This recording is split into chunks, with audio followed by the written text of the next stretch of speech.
بسم اللہ الرحمن الرحیم۔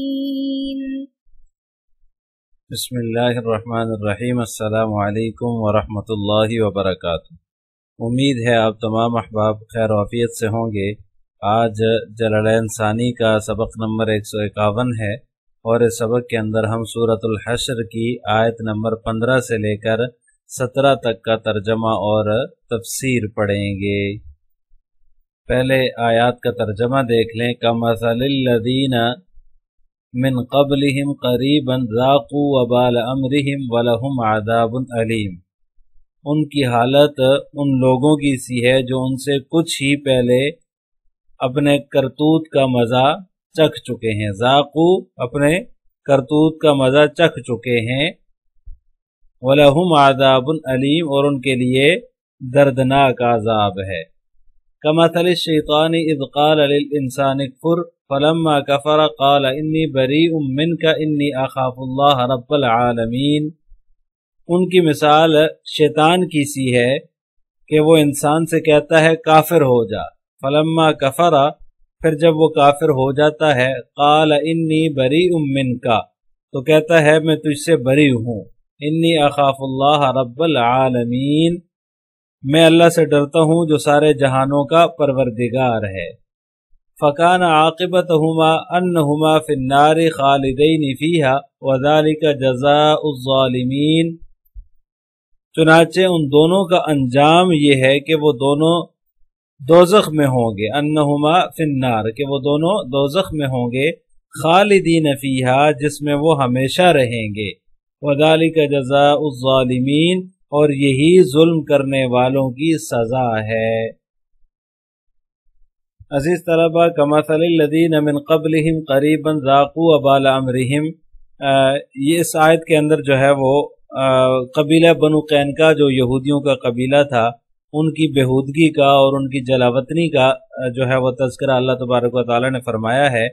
پہلے بھی یہ گزر چکا ہے کہ یہودیوں کے جو بڑے بڑے قبائل تھے وہ 3 قبائل تھے جو مدینہ منورہ میں آباد تھے۔ ان میں سے ایک قبیلہ بنو نذیر تھا جس کی جلاوطنی کا تذکرہ اسی صورت کے شروع کی آیات میں گزرا ہے۔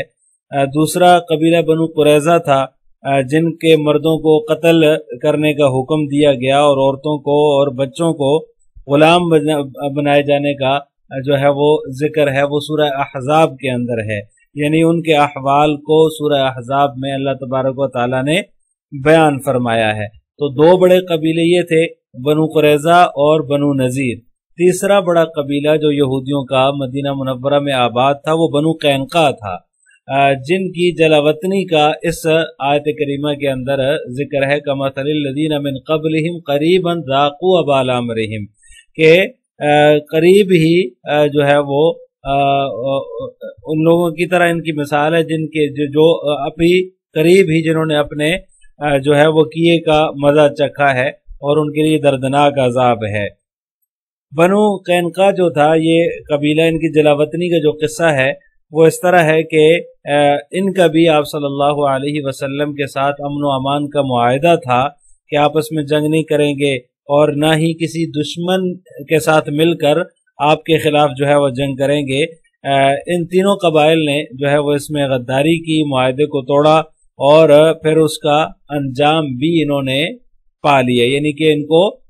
جو ہے وہ جلاوطن کیا گیا۔ بنو قریظہ کے مردوں کو قتل کرنے کا حکم اللہ تعالیٰ نے دیا تو ان کو قتل کیا گیا، بچوں اور عورتوں کو غلام بنایا گیا۔ بنو نذیر اور بنو قینقاع کو جلاوطن کیا گیا۔ بنو قینقاع یہ پہلا قبیلہ ہے جسے سب سے پہلے مدینہ منورہ سے نکالا گیا تھا، جلاوطن کیا گیا تھا۔ غزوہ بدر کے بعد کفار مکہ جو تھے ان کو شکست ہوئی۔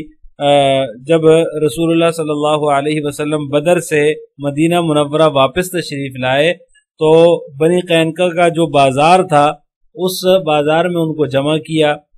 اور فرمایا کہ اے یہودیو تم اللہ سے ڈرو اور مسلمان ہو جاؤ، ورنہ تمہارا بھی وہی حال ہو سکتا ہے جو قریش کا ہوا۔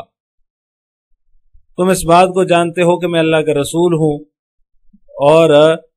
اس بات کو تم اپنی کتابوں میں بھی پاتے ہو، جو تمہاری کتاب ہے تورات اس میں بھی اس بات کا تذکرہ ہے، اور اللہ کا تم سے عہد بھی ہے کہ اس نبی پر ایمان لانا جو تمہاری کتاب میں مذکور ہے۔ انہوں نے جواب میں کہا اے محمد صلی اللہ علیہ وسلم، آپ اس دھوکے میں نہ رہیں کہ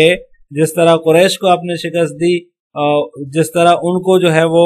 آپ نے جو ہے وہ شکست سے دوچار کیا، اس طرح ہمارا بھی کچھ بگاڑ سکیں گے۔ آپ کو یہ دھوکہ نہیں ہونا چاہیے۔ وہ لوگ تو اناڑی تھے، ان کو جنگ کرنے کا طریقہ نہیں آتا تھا، اور جو ہے وہ جنگ کے ہنر کو وہ جانتے ہی نہیں تھے، ان کو پتہ ہی نہیں تھا جنگ کیسے ہوتی ہے۔ آپ نے انہیں اسی وجہ سے شکست دے دی، ان کے جو ہے وہ اسی بگاڑ کی وجہ سے کہ ان کو پتہ ہی نہیں تھا جنگ کیسے ہوتی ہے۔ تو اس موقع سے آپ نے فائدہ اٹھایا اور آپ نے ان کو شکست دے دی۔ اللہ کی قسم اگر ہم سے جنگ کی تو تمہیں پتہ چل جائے گا کہ ہم ہیں، یعنی کہ بڑے غرور سے کہا۔ اسی دوران جو ہے وہ ایک اور واقعہ پیش آیا۔ ایک عورت ایک یہودی کے پاس دودھ بیچنے کے لیے آئی، یہودیوں نے اس کے ساتھ بدتمیزی کی۔ اسی واقعے کی وجہ سے یہود اور مسلمانوں کے درمیان لڑائی کا جو ہے وہ وجہ بن گئی یہی واقعہ، عورت کے ساتھ بدتمیزی کرنا۔ بنو قینقاع کے یہودی تھے، انہوں نے جو ہے وہ اس عورت کے ساتھ بدتمیزی کی تھی، اور جو ہے وہ اسی وجہ سے پھر مسلمانوں کے درمیان اور بنو قینقاع کے درمیان لڑائی ہوئی۔ جب رسول اللہ صلی اللہ علیہ وسلم کو اس بدتمیزی کا علم ہوا کہ انہوں نے ایک عورت کے ساتھ، ایک خاتون کے ساتھ اس طرح کا جو ہے وہ رویہ کیا ہے، اس طرح کا اس کے ساتھ بدتمیزی کا معاملہ کیا ہے، تو آپ صلی اللہ علیہ وسلم نے ان کا محاصرہ کر لیا، جو 15 دن تک چلتا رہا۔ بالآخر انہوں نے کہا کہ جو آپ فیصلہ فرمائیں وہ ہمیں منظور ہے۔ قریب تھا کہ ان کے قتل کا حکم دے دیا جاتا، ان کو جو ہے وہ جس طرح بنو قریظہ کو قتل کیا گیا، ان کے مردوں کو جو جنگجو تھے، جو جنگ کے قابل تھے، ان کو قتل کیا گیا، اور جو عورتیں اور بچے تھے ان کو غلام بنایا گیا۔ اس طرح ان کے بارے میں بھی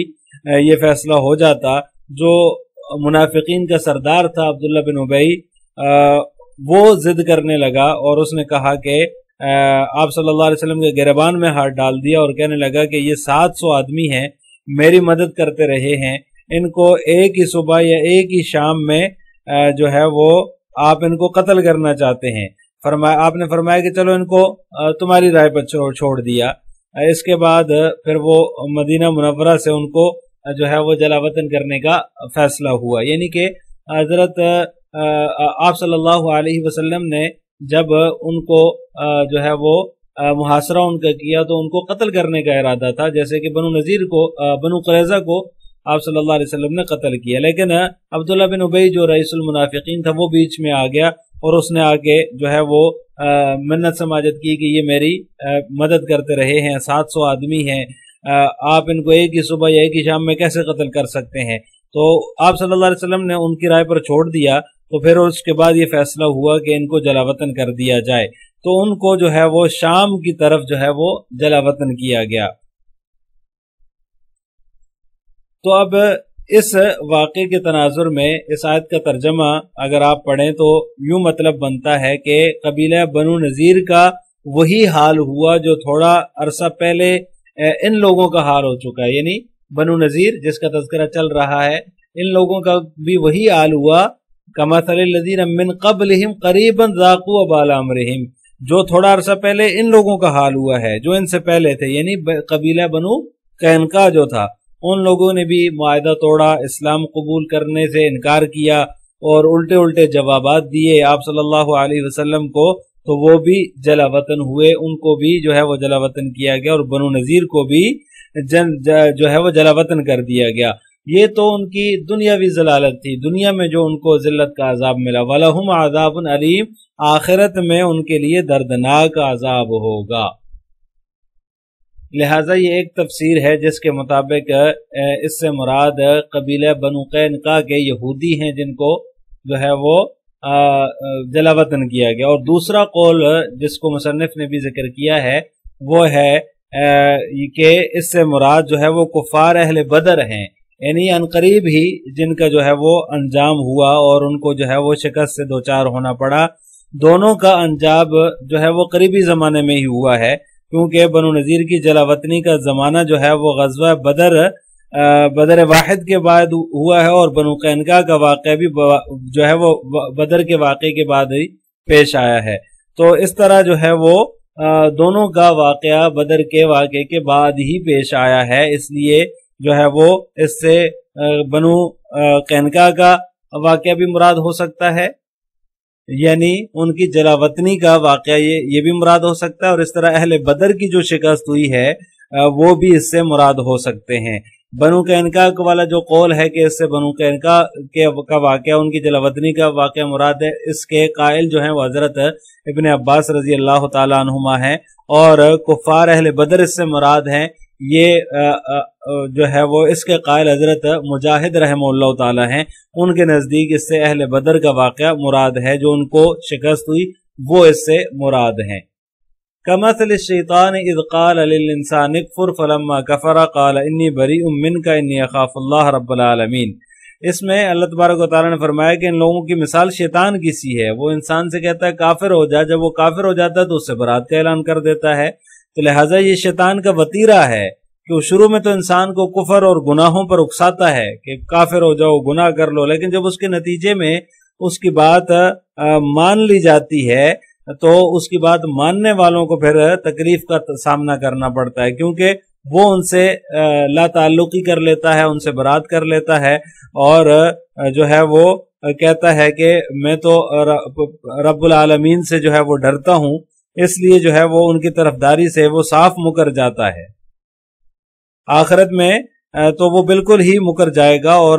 بالکل ہی لا تعلقی کا جو ہے وہ کیا کہتے ہیں اعلان کر دے گا کہ میرے کہنے پہ یہ